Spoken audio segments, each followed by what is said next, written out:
Imaginez entendre parler de ceux qui se sont moqués de Jésus-Christ et ont dû faire face à de terribles conséquences dans leur vie. Aujourd'hui, nous nous penchons sur les histoires de 10 personnes qui ont osé manquer de respect à Jésus, à son pouvoir et à sa divinité et qui en ont payé le prix fort. Commençons. Jim Morrison. Jim Morrison, le légendaire chanteur principal des Doors, était une figure dont le génie allait souvent de pair avec l'autodestruction. Connu pour sa voix autoritaire, ses paroles poétiques et sa présence scénique hypnotique, Morrison était aussi un provocateur, quelqu'un qui s'épanouissait en défiant les normes et en repoussant les limites. Mais dans sa quête de choquer et de déstabiliser, il a franchi une ligne que beaucoup considèrent comme non seulement dangereuse mais profondément irrespectueuse. Au cours de l'une de ses performances les plus frénétiques, dans l'euphorie chaotique de ses concerts, Morrison s'est ouvertement moqué de Jésus et de l'Église. Comme beaucoup dans la contre-culture des années 1960, il considérait les institutions religieuses comme des symboles de répression, quelque chose à démanteler dans la poursuite d'une véritable liberté humaine. Cependant, dans son empressement à ridiculiser ce qu'il considérait comme une structure oppressive, il a négligé le sens profond et sacré que la foi avait pour des millions de personnes à travers le monde. Un soir fatidique, lors d'un spectacle débordant de tension et de rage, Morrison a directement provoqué le public. « Croyez-vous à ce mythe d'un homme crucifié ?» a-t-il crié, sa voix dégoulinante de sarcasme. Ces mots, accompagnés de gestes qui parodiaient le sacrifice du Christ, ont tourné en dérision quelque chose que beaucoup considéraient comme sacré. La foule, déchirée entre des applaudissements hystériques et des murmures de choc, a regardé Morrison danser à la frontière entre l'expression artistique et le blasphème pur et simple. La provocation religieuse n'était pas inhabituelle pour Morrison. Il se voyait comme un libérateur spirituel, destiné à briser les chaînes de la société. Mais pour beaucoup, ses actions allaient au-delà de la simple expression artistique. Ils avaient le sentiment qu'il avait manqué de respect à des croyances profondément ancrées, se moquant de la souffrance et de la foi de millions de personnes. Pour eux, il ne s'attaquait pas seulement à une institution, il méprisait quelque chose qui soutenait leur vie et leurs espoirs. La réaction fut rapide. Les chefs religieux, notamment chrétiens, condamnèrent le comportement de Morrison. Certains appelèrent au boycott de sa musique, et il y eut même des tentatives de censure. Mais Morrison, fidèle à lui-même, resta imperturbable. Il croyait que son art était une force supérieure, qui transcendait le jugement moral. Pourtant, les conséquences de son irrévérence ne furent pas si faciles à ignorer. Les moqueries de Morrison eurent un impact profond sur sa vie personnelle et sa carrière. Déjà en proie à l'autodestruction, le chanteur semblait de plus en plus consumé par ses propres démons. Si son talent était indéniable, il y avait une certaine noirceur dans la façon dont il exerçait son pouvoir et sa responsabilité. Beaucoup voyaient dans son irrévérence une prophétie de sa propre chute. Sharon Tate, une histoire de glamour hollywoodien et de destin tragique. À la fin des années 1960, Sharon Tate était sur le point de devenir une star. Sa beauté captivante et sa grâce naturelle symbolisaient l'attrait de l'âge d'or d'Hollywood. Elle a rapidement progressé dans sa carrière et a décroché des rôles importants qui ont mis en valeur son talent. Son mariage avec le célèbre réalisateur Roman Polanski ne semblait que confirmer son chemin vers la gloire et le succès. Pourtant, la vie prometteuse de Sharon allait se terminer dans une tragédie inimaginable, un destin que certains ont lié à un moment fugace mais fatidique d'irrévérence envers le sacré, opposé à l'esprit rebelle de l'époque. Lors d'un somptueux rassemblement hollywoodien rempli de stars et d'icônes du mouvement de la contre-culture, Sharon aurait pris à la légère les symboles religieux, remettant en question les croyances traditionnelles et exprimant ses doutes sur le christianisme. Ses propos étaient désinvoltes, voire enjoués, faisant écho à l'attitude provocatrice qui était courante dans ces cercles à l'époque. C'était une époque où la jeune génération, en particulier les personnalités publiques, se trouvait souvent en désaccord avec les valeurs des générations précédentes, remettant en question et parfois raillant les traditions qu'elle jugeait dépassées. Sharon, comme beaucoup de personnes autour d'elle, a adopté cet esprit de rébellion, peut-être sans se rendre compte de la ligne symbolique qu'elle franchissait. Ce n'était pas un acte de défi isolé, c'était le symbole d'une tendance plus large à Hollywood. les années 1960 ont vu une montée de l'hédonisme et de l'expression de soi, avec une emphase sur la liberté et la satisfaction personnelle qui éclipsait souvent le respect de la spiritualité et de la tradition. Beaucoup, comme Sharon, ont été emportés par cette vague, attirés par son charme mais peut-être inconscients des implications plus profondes. Ces actes de moquerie et de rejet n'étaient pas seulement des actes de rébellion de jeunesse, ils reflétaient un changement de valeur, un éloignement de l'humilité et du respect du sacré. Certains de ceux qui ont assisté aux commentaires de Sharon ce soir-là ont ressenti un sentiment de malaise, ont jeté des regards méfiants et ont murmuré des mots d'avertissement. Leur inquiétude n'était pas ancrée dans la superstition, mais dans la conscience de la façon dont certaines attitudes pouvaient se propager à l'extérieur, affectant des vies de manière imprévue. Ils avaient le sentiment que remettre en question le sacré pouvait avoir des conséquences et que nos actions, même celles qui se voulaient inoffensives, pouvaient façonner notre destin d'une manière que nous ne comprenons pas entièrement. Tragiquement, peu de temps après cette soirée, la vie de Sharon Tate a pris fin de manière violente, un meurtre choquant et brutal qui reste l'un des épisodes les plus sombres d'Hollywood. Pour certains, sa mort prématurée était plus qu'un malheureux coup du sort. Ils y ont vu une réponse obsédante à des choix et des attitudes qui avaient ouvert des portes qu'il aurait mieux valu laisser fermer. À leurs yeux, sa perte n'était pas simplement une tragédie, mais l'incarnation brutale d'un chemin de vie qui, sans le savoir, avait entraîné des conséquences plus sombres. Pour ceux qui croient au poids spirituel de nos actions, l'histoire de Sharon Tate sert de sombre rappel que ce qui peut sembler sans conséquence peut, en fin de compte, laisser un impact durable sur la structure de nos vies. Bon Scott, l'esprit téméraire derrière la légende d'AC/DC. Bon Scott, le leader emblématique du légendaire groupe de rock AC/DC, incarnait un esprit sauvage et indompté, un homme dont l'irrévérence audacieuse et le mépris flagrant du sacré l'ont finalement conduit sur un chemin tragique. Si son talent et son charisme indéniable ont attiré les fans vers ses performances magnétiques, sa vie a été profondément marquée par l'excès, la moquerie et un défi permanent au principe de la foi et à l'essence de la révérence que beaucoup chérissent. Avec un style de vie intrépide et un flair inimitable pour repousser les limites, Bon Scott est devenu un véritable provocateur sur la scène rock.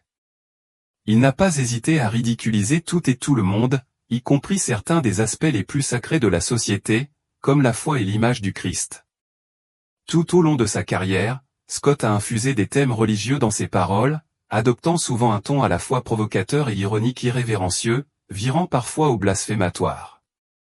Sur scène, il est devenu célèbre pour son manque de respect et honté des symboles religieux, se moquant ouvertement de l'Église et même de Jésus lui-même. Pour Scott, la vie semblait être une grande plaisanterie, une occasion de défier les valeurs conservatrices et de capter l'attention de son public par le choc et l'émerveillement. Cependant, nombreux sont ceux qui ont estimé que les facéties de Bon Scott avaient franchi la ligne de démarcation entre la provocation ludique et l'insulte pure et simple contre des croyances profondément ancrées. L'un des incidents les plus tristement célèbres s'est produit lors d'une performance en direct, où il a mis en scène une scène que beaucoup ont interprétée comme une parodie de la crucifixion de Jésus. Dans un état d'ivresse apparente, il est monté sur scène les bras tendus dans une pose imitant la croix, se moquant des prières et des rituels chrétiens. Les réactions du public ont été mitigées, certains ont éclaté de rire, tandis que d'autres, en particulier ceux pour qui le christianisme était une partie fondamentale de leur vie, ont ressenti une vague d'indignation et d'offense. À la suite de cette performance controversée, des rumeurs ont commencé à circuler parmi les fans et les critiques, suggérant que le défi de Bon Scott au sacré le menait sur un chemin périlleux. C'était comme s'il jouait sans le savoir avec des forces bien au-delà de sa compréhension ou de son contrôle. Beaucoup ont perçu son mépris flagrant pour ses pouvoirs comme une attitude qui aboutirait inévitablement à des conséquences désastreuses. Et comme le destin l'a voulu, les répercussions de son style de vie insouciant sont rapidement devenues douloureusement évidentes. En février 1980, à l'âge de 33 ans, Bon Scott a été découvert sans vie sur le siège arrière d'une voiture, victime d'une intoxication alcoolique aiguë. Son corps a été retrouvé à Londres après une nuit d'excès. Pour ceux qui ont suivi de près son parcours tumultueux, cette tragédie a été considérée comme la conclusion douloureuse d'une vie qui a toujours frôlé le danger et l'autodestruction. Cependant, pour d'autres, la disparition de Scott a eu une résonance plus profonde, elle représentait un profond jugement sur son approche irrévérencieuse et blasphématoire du sacré. Sa mort prématurée a servi de sombre rappel des conséquences potentielles qui peuvent découler d'une vie vécue au mépris des valeurs chères à beaucoup, marquant la fin d'une époque à la fois pour le groupe et pour ses fans. Drake, l'ascension d'une star et les conséquences de l'irrévérence.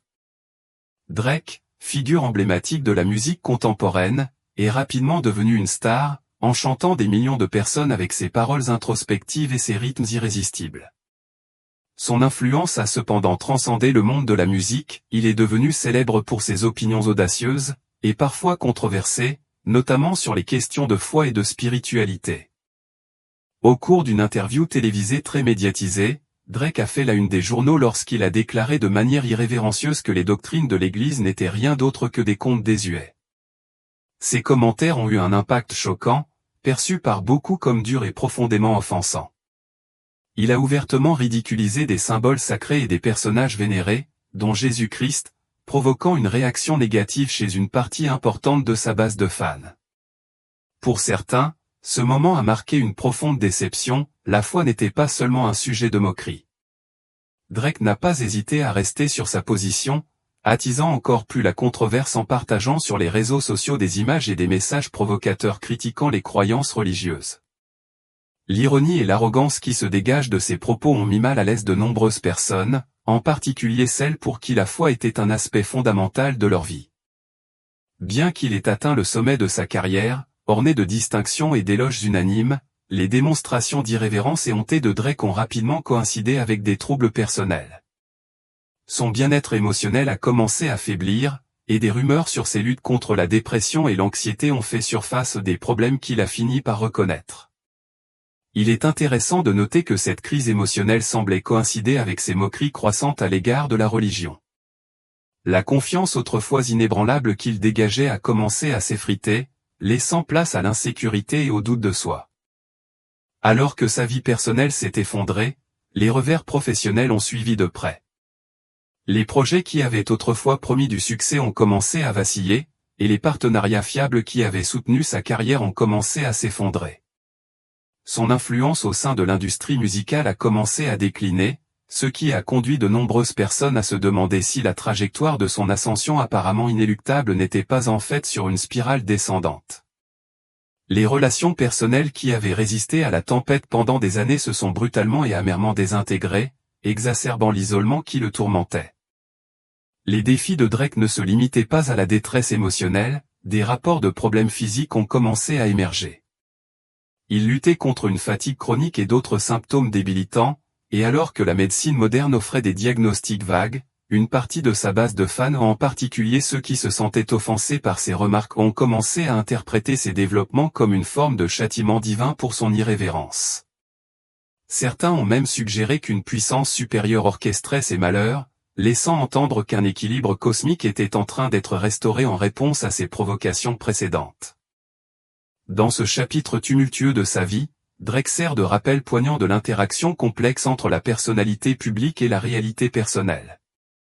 Alors que sa carrière continuait d'évoluer, les fans et les critiques ont dû réfléchir aux conséquences de l'irrévérence et au prix à payer pour s'éloigner des valeurs que beaucoup considèrent comme sacrées. La transformation de Drake est l'héritage de Sid Vicious. Au milieu de la dégradation de sa santé et de sa carrière, une curieuse transformation a commencé à se produire pour Drake. Alors que ses difficultés personnelles s'intensifiaient, il est devenu de plus en plus introspectif, se retirant des discussions publiques sur la religion. Sa présence autrefois dynamique sur les réseaux sociaux, qui servait de plateforme pour des commentaires provocateurs, est devenue étrangement silencieuse pendant de longues périodes. Ce changement a laissé entendre à certains observateurs qu'il avait peut-être pris conscience, certains sujets, en particulier ceux liés à des croyances profondément ancrées, étaient peut-être mieux laissés de côté. Son déclin semble être intimement lié à son défi audacieux à ce que beaucoup considèrent comme sacré et inviolable. En contraste avec le parcours de Drake, l'histoire de Sid Vicious offre un aperçu obsédant du côté le plus sombre de la rébellion. Né John Simon Ritchie le 10 mai 1957, Sid Vicious reste une figure tragique immortalisée dans les chroniques de l'histoire de la musique punk. En tant que bassiste du légendaire groupe Sex Pistols, il est rapidement devenu l'emblème de la rébellion et du chaos qui ont défini le mouvement punk des années 1970. Cependant, Sous son apparence provocatrice et son esthétique punk frappante se cachait un récit marqué par des choix et des actions autodestructrices que beaucoup considéraient comme un affront flagrant aux croyances et traditions religieuses. Tout au long de sa brève mais marquante carrière, Sid Vicious a incarné l'éthique punk, un mouvement connu pour se moquer de l'ordre établi, y compris des normes religieuses.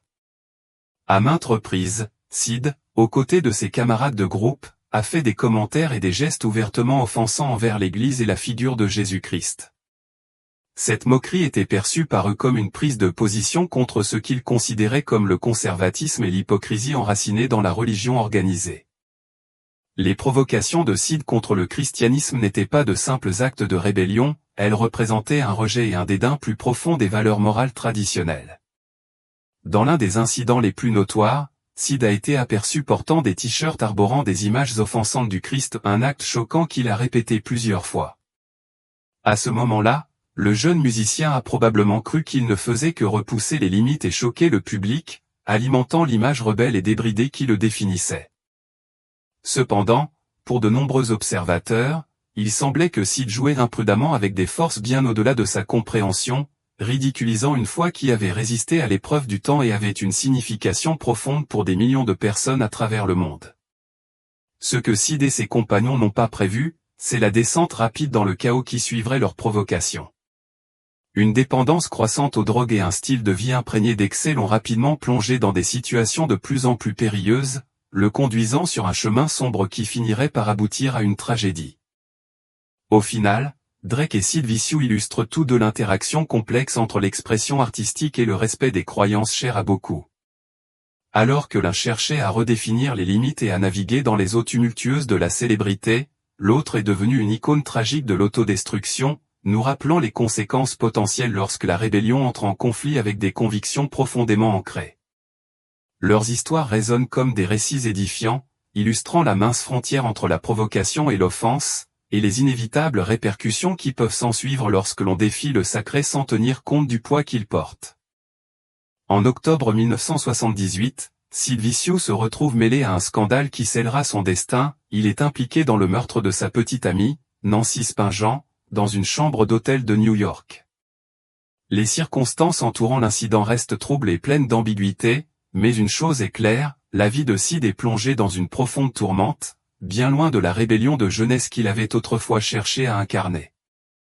Ces moqueries antérieures à l'égard des croyances sacrées, perçues par beaucoup comme une tentative imprudente d'attirer l'attention, semblent correspondre à une série d'événements tragiques et inévitables qui définiront finalement son héritage. Quelques mois plus tard, en février 1979, Sid Vicious succombe à une overdose d'héroïne à l'âge de 21 ans. Pour certains, cette fin tragique semble être la conclusion inévitable d'une vie vécue au mépris des normes sociales et des valeurs spirituelles. Le jeune homme qui avait méprisé la religion et offensé les croyances de millions de personnes a connu une fin brutale et déchirante. La mort prématurée de Sid Vicious est souvent évoquée comme un récit édifiant, illustrant la dure réalité selon laquelle ceux qui méprisent ou manquent de respect aux croyances sacrées peuvent finalement faire face à des conséquences douloureuses. Son histoire nous rappelle brutalement que l'irrévérence envers la foi, surtout lorsqu'elle est exprimée de manière moqueuse et irréfléchie, peut entraîner des répercussions imprévues. Si l'esprit de rébellion est souvent célébré comme une caractéristique de la jeunesse, les choix qui impliquent le mépris du sacré peuvent avoir un poids plus profond, avec des effets durables qui résonnent bien au-delà du moment présent. De la même manière, l'histoire de Richie Valens reflète la dualité entre l'ambition de la jeunesse et les tentations de la célébrité. Devenu une star du rock and roll à un rythme vertigineux, Valens, né dans une famille catholique mexicaine fervente, était imprégné des riches traditions religieuses et culturelles de sa communauté. Cependant, à mesure que le succès s'est accru, les tentations liées à la célébrité ont également augmenté, poussant le jeune Richie à s'éloigner des valeurs qui lui avaient été inculquées. L'un des épisodes les plus mémorables et finalement les plus obsédants s'est produit lorsque Valens, au sommet de sa jeunesse, s'est ouvertement moqué d'un symbole religieux lors d'une interview informelle. Il a plaisanté de manière irrévérencieuse à propos d'un crucifix qu'il portait autour du cou, un objet que beaucoup de ses fans considéraient comme un charme protecteur. Avec une attitude insouciante, il s'interrogeait sur la signification et le but de cette croyance, se moquant de l'idée que quelque chose ou quelqu'un puisse le protéger du danger. Ce moment de légèreté, cependant, allait rester inconfortablement dans l'esprit de ceux qui le connaissaient, car il contrastait fortement avec la vénération culturelle entourant de tels symboles. Le rejet désinvolte de la foi par Valan met en évidence les risques inhérents à l'adoption d'un mode de vie qui bafoue les croyances sacrées. Bien qu'il n'ait peut-être pas pleinement saisi les implications de ces mots, cet exemple reflète une tendance inquiétante chez les jeunes stars aux prises avec une nouvelle célébrité et les pressions qui l'accompagnent. Alors qu'il traversait le paysage turbulent de la célébrité, les choix qu'il a faits concernant la foi et la tradition ont finalement façonné son récit, entrelaçant son héritage avec à la fois brio et témérité. Sid Vicious et Richie Valens nous rappellent tous deux avec force l'équilibre délicat entre rébellion et respect du sacré. Leurs histoires illustrent comment l'attrait de la célébrité et l'esprit de jeunesse peuvent parfois obscurcir le jugement, conduisant à des choix qui peuvent non seulement avoir des ramifications personnelles, mais aussi résonner profondément auprès de ceux qui sont attachés à certaines croyances. Les récits édifiants de ces jeunes icônes nous rappellent que le chemin de l'irrévérence est semé d'embûches et que les conséquences de se moquer de ce que les autres chérissent peuvent être profondes et de grande portée. Le jugement de Richie Valens et le parcours d'Amy Grant. Pour Richie Valens, l'Église semblait dépassée et sans intérêt pour la nouvelle génération audacieuse de rebelles du rock. Si son commentaire dédaigneux a pu passer inaperçu pour beaucoup à l'époque, c'était un signe clair d'irrespect et d'ingratitude pour certains observateurs religieux et conservateurs. Ils ont perçu que la célébrité et le pouvoir que Richie avait atteint l'aveuglaient sur quelque chose de plus grand, quelque chose de spirituel que beaucoup attribuaient à son succès. La musique, profondément enracinée dans le divin, était quelque chose que Valens, dans sa ferveur juvénile, semblait complètement ignorer. Quelques mois seulement après ces remarques désinvoltes, le destin de Richie Valens prit une tournure tragique. En février 1959, à l'âge de 17 ans, il monta à bord d'un petit avion dans des conditions météorologiques dangereuses pour effectuer une série de concerts. Pour beaucoup de personnes ayant de fortes croyances religieuses, ce vol fatidique symbolisait plus qu'un simple accident. L'accident d'avion qui lui coûta la vie, ainsi qu'à d'autres stars de la musique, Buddy Holly et The Big Bopper, fut considéré par certains comme un rappel douloureux et inévitable des conséquences qui peuvent survenir lorsqu'on dépasse les limites avec des mots irrévérencieux. Pour ceux qui chérissaient leur foi, les moqueries de Valens envers Jésus et les symboles religieux n'étaient pas simplement un acte impulsif de la part d'un jeune homme, elles étaient perçues comme une insulte qui préfigurait une tragédie qui ne pouvait être ignorée. Ce que certains ont considéré comme un accident tragique, d'autres l'ont discrètement interprété comme un terrible avertissement, un reflet des répercussions que pourrait entraîner le non-respect des croyances qui apportent réconfort et protection. L'histoire de Richie, bien que marquée par un succès fulgurant, sert de rappel doux amer que le fait de négliger l'importance des traditions sacrées peut avoir des conséquences imprévisibles et souvent douloureuses. S'il avait conservé un certain respect pour les leçons de son éducation, sa carrière aurait peut-être pu être aussi durable que prometteuse. Pourtant, le destin, comme beaucoup le soulignent, a des façons mystérieuses d'exiger son dû, souvent sous la forme de leçons dures pour ceux qui s'éloignent trop des valeurs qui les ont façonnés. En revanche, Amy Grant est devenue une voix de premier plan dans le domaine de la musique chrétienne, captivant des millions de personnes avec ses mélodies sincères et ses paroles qui résonnaient profondément avec les thèmes de la foi, de l'amour et de la spiritualité. Sa trajectoire dans l'industrie semble exemplaire, incarnant un phare d'espoir et d'inspiration pour de nombreux auditeurs. Cependant, un moment décisif est arrivé lorsqu'Amy a choisi de se distancier de son image religieuse d'origine, cherchant à explorer de nouvelles voies dans sa carrière et sa vie personnelle. Cette décision, bien qu'ancrée dans un désir de croissance artistique et de découverte de soi, a suscité un débat considérable parmi ses fans et ses critiques. Pour certains, cela ressemblait à un éloignement des principes mêmes qui l'avaient rendu cher à leurs yeux, un changement qui semblait brouiller les lignes entre son identité autrefois claire d'artiste chrétienne et le monde plus large de la musique grand public. Cette transition a mis en lumière la relation complexe entre l'évolution personnelle et la perception du public, soulevant des questions sur les responsabilités des artistes envers leur public cible. Alors qu'Amy traversait cette période tumultueuse, elle est devenue un symbole de la lutte à laquelle sont confrontés de nombreux artistes qui luttent avec la tension entre la liberté créative et les attentes de leur base de fans dévoués. Son parcours souligne la réalité selon laquelle la recherche d'authenticité peut conduire à des défis imprévus, en particulier lorsque l'on tente de concilier son identité en évolution avec les croyances qui ont initialement alimenté son succès. Richie Valent et Amy Grant illustrent tous deux l'équilibre délicat entre le respect de ses racines et l'acceptation du changement. La fin tragique de Valent sert d'avertissement sur les répercussions potentielles du non-respect des croyances sacrées, tandis que l'histoire de Grant reflète la complexité de la navigation entre foi et identité dans un paysage artistique en constante évolution. Leur récit nous rappelle que les chemins de la célébrité et de l'expression de soi sont semés d'embûches et que le respect du sacré, que ce soit par la tradition ou par la croyance personnelle, peut avoir un impact profond sur les voyages que nous entreprenons. La transformation d'Amy Grant et l'héritage de Roy Orbison. La transformation d'Amy Grant a été soudaine et chargée de controverses. Alors qu'elle commençait à s'éloigner de ses racines profondément chrétiennes, elle s'est aventurée dans une carrière plus laïque, ce qui a suscité le mécontentement de ses anciens fans et des membres de la communauté religieuse. Beaucoup ont perçu son changement comme un signe de dédain pour les valeurs qui avaient initialement défini sa musique et son identité. Dans ses interviews et ses performances, elle a adopté une attitude plus moderne, s'engageant sur des questions sociales qui, pour ses fidèles de longue date, étaient perçues comme un rejet des principes mêmes qu'elle défendait passionnément. Les critiques ont rapidement fait valoir que ses déclarations publiques et ses actions équivalaient à une moquerie voilée des valeurs de l'Église qu'elle avait défendues auparavant. Pour ceux qui admiraient son engagement indéfectible envers la foi chrétienne, ce changement a été ressenti comme une trahison ultime.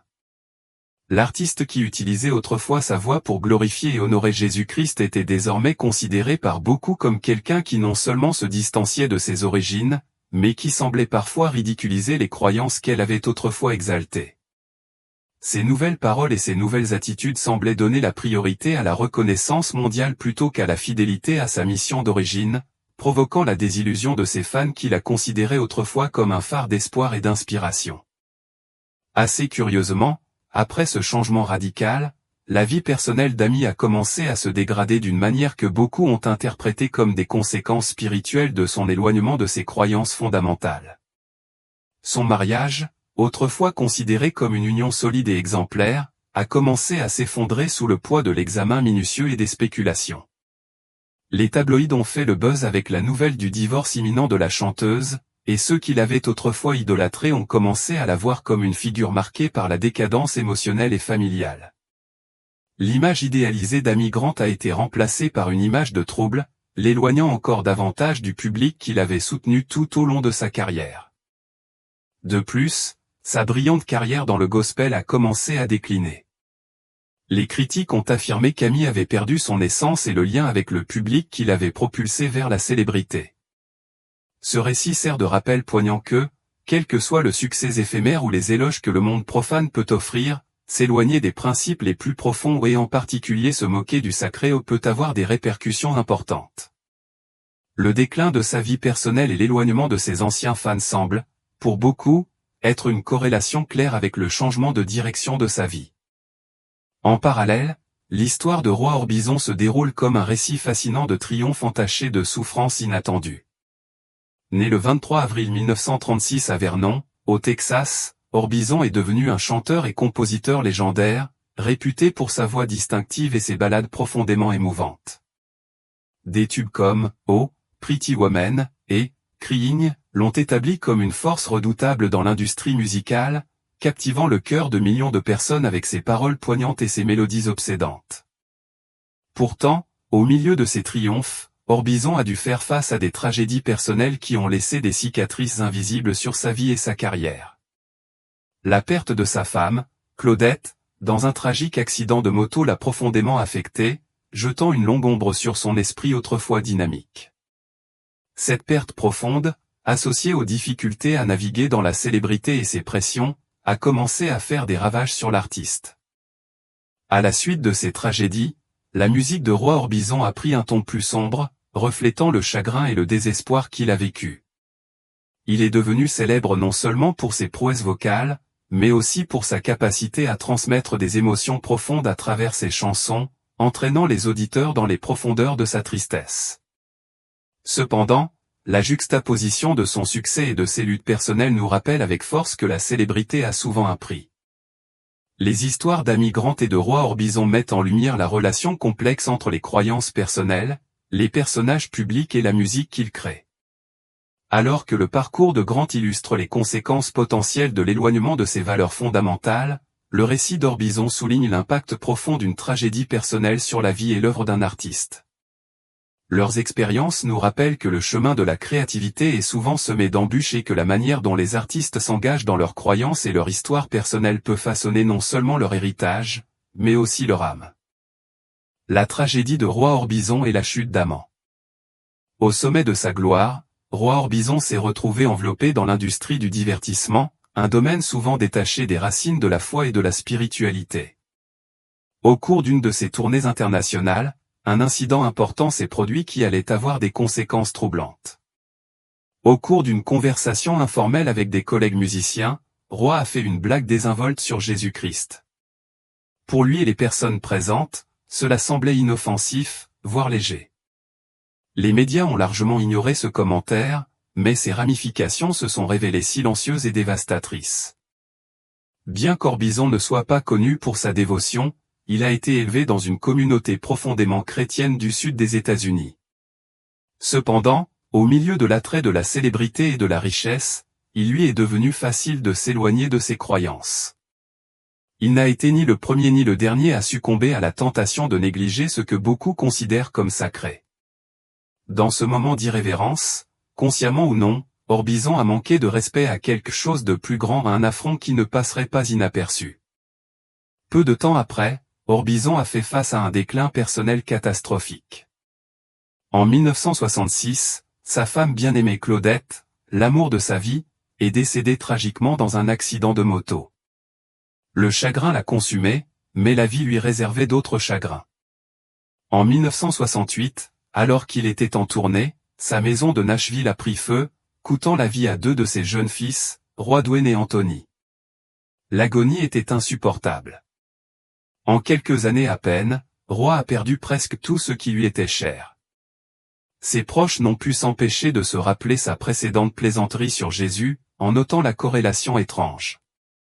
Était-ce une simple coïncidence, ou Orbison récoltait-il les conséquences de son irrévérence? Certains diront que ces tragédies étaient le fruit du hasard, mais d'autres percevaient un lien indéniable entre ces paroles et la souffrance qui s'ensuivit. Manquer de respect au sacré, même de manière désinvolte, peut entraîner des conséquences au-delà du domaine visible. Des rumeurs circulaient autour de lui selon lesquelles il avait par inadvertance attiré une ombre de chagrin sur lui avec sa plaisanterie irréfléchie. Bien que Roy ait tenté de faire avancer sa carrière, le poids de la perte personnelle a profondément affecté sa vie et son article. Il a continué à chanter avec une intensité obsédante, mais après ces tragédies, sa musique résonnait avec encore plus de profondeur et de mélancolie. Chaque note portait le poids de quelqu'un qui avait tout perdu, et beaucoup pensent qu'il a fini par réfléchir à la folie de se moquer de ce qui est sacré. La vie de Roi Orbison nous rappelle avec force que les mots ont du poids, le manque de respect pour les croyances, qu'elles soient les siennes ou celles des autres, peut ouvrir la porte à des conséquences imprévisibles. Après tout, la vie se déroule comme une série de choix et des répercussions inévitables qu'ils entraînent. En parallèle, l'histoire biblique d'Amand illustre un thème similaire de l'orgueil menant à la chute.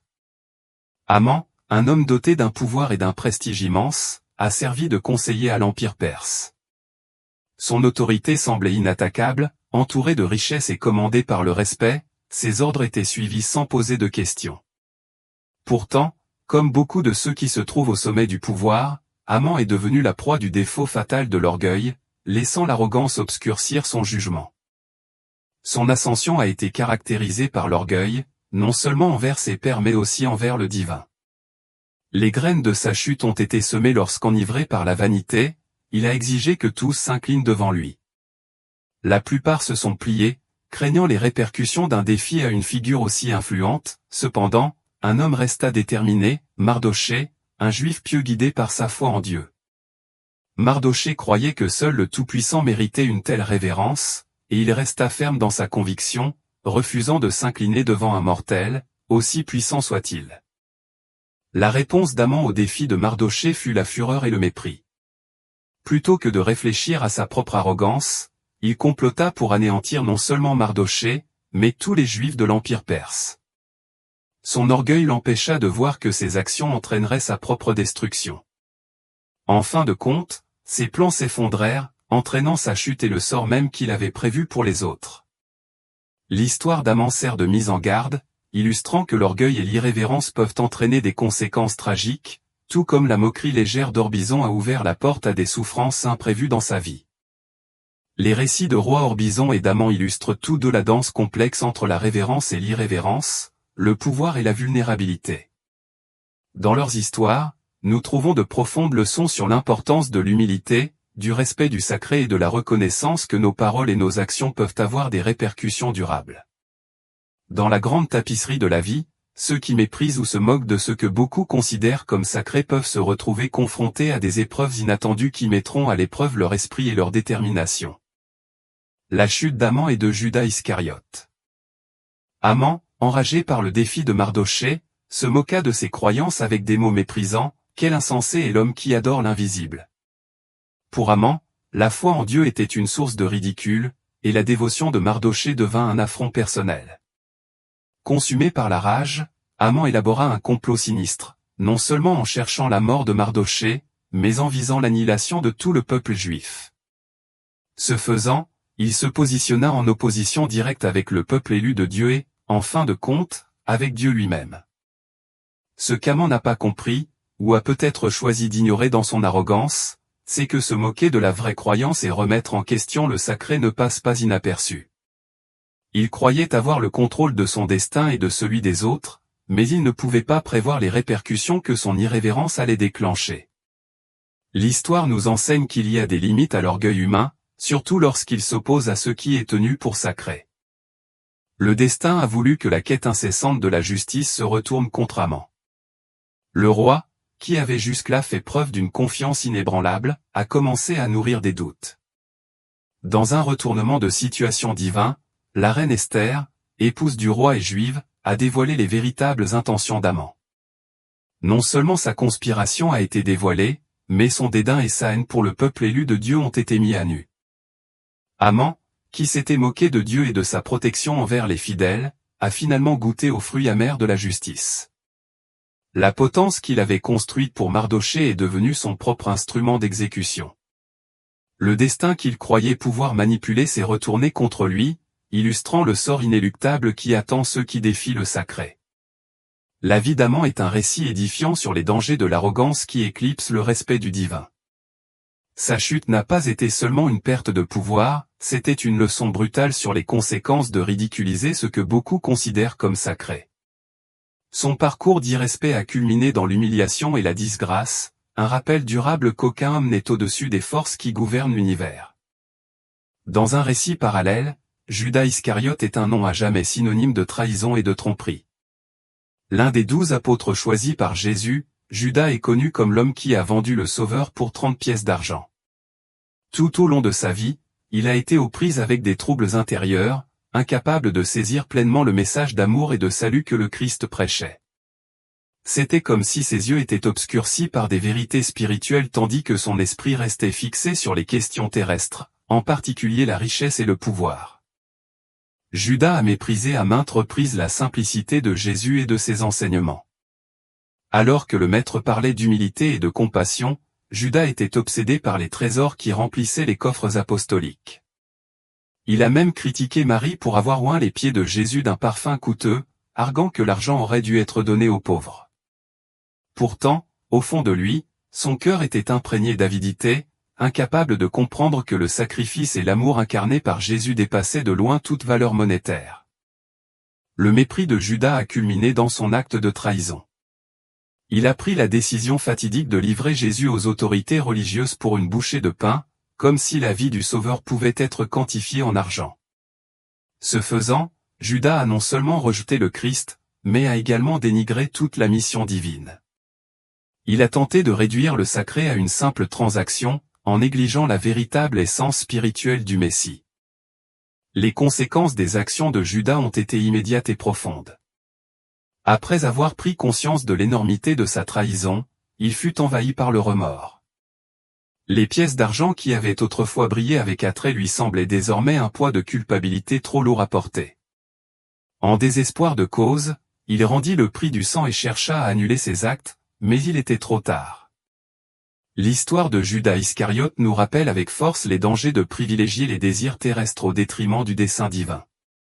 La trahison qui lui a coûté sa place parmi les apôtres a également conduit à sa fin tragique, illustrant le sort inéluctable qui attend ceux qui choisissent de se moquer ou de négliger le sacré.